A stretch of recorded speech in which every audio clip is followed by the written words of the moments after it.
What's up everyone, it's Jan Boris, new video, and in this video I would like to talk about the raw files problematics. For sure, so many of you experienced it with the clients that they ask like, hey, send me the raw files. And I know that there are the photographers who say like, send them whatever they want. It's the client, they will pay you and that's it. But I don't agree with this because the raw files don't represent, or I hope they don't represent your final photography, because from the raw file like this, it can look also like that. And from the raw file like this, it can also look like this. And how does this represent the raw file, the final product? It doesn't. And for example, and I will give you example of me, I'm shooting many pictures with already the vision how they will look in post-production. So I'm breaking some barriers, I'm breaking some light and shade principles, because I know I can help myself in post-production and I just like this angle or this background on this subject exactly like this in this position better. And because the condition cannot allow me, I still know if it's possible, and because of the practice I already know that in post-production I can actually rechange and make this thing happen, that actually the light really goes from here even there was no light at all.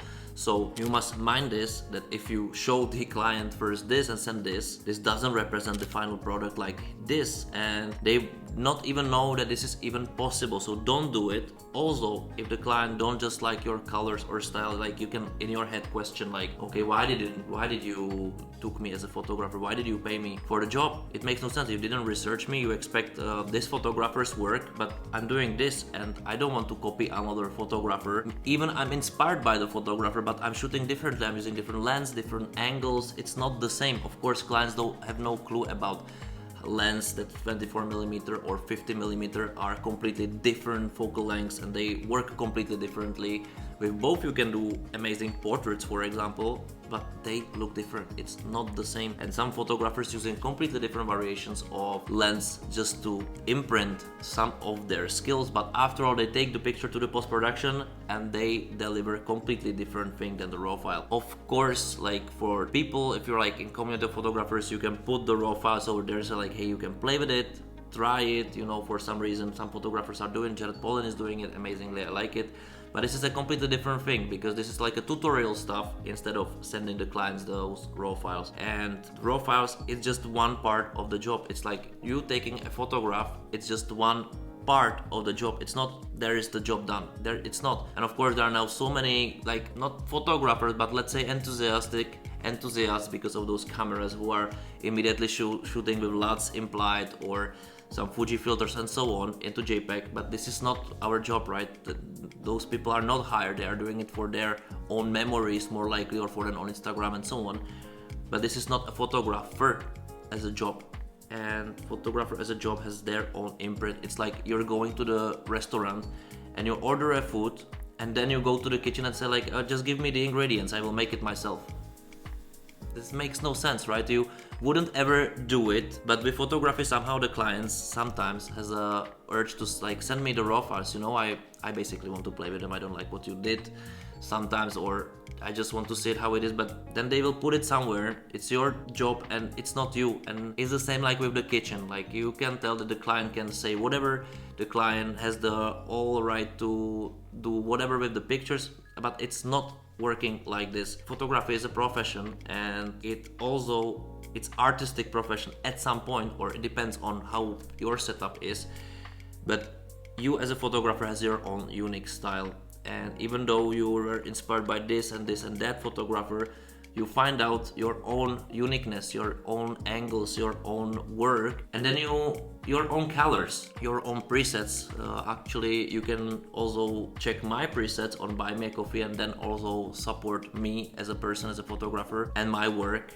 And also you can try my presets. Of course, presets work the way that you apply them and then you still work with them, right? How they fit your own style, but you can test them. They are really beautiful. I make a lot of work with them, and I'm basically exclusively using only them. Also, I'm preparing now black and white presets, which I also love a lot, but they are not ready yet. So check my Buy Me a Coffee next time, or check my channel, subscribe, like, and share the video also if you like it. But let's continue with the topic with the raw files. I understand that some of the photographers say like, okay, send people the raw files, because why not?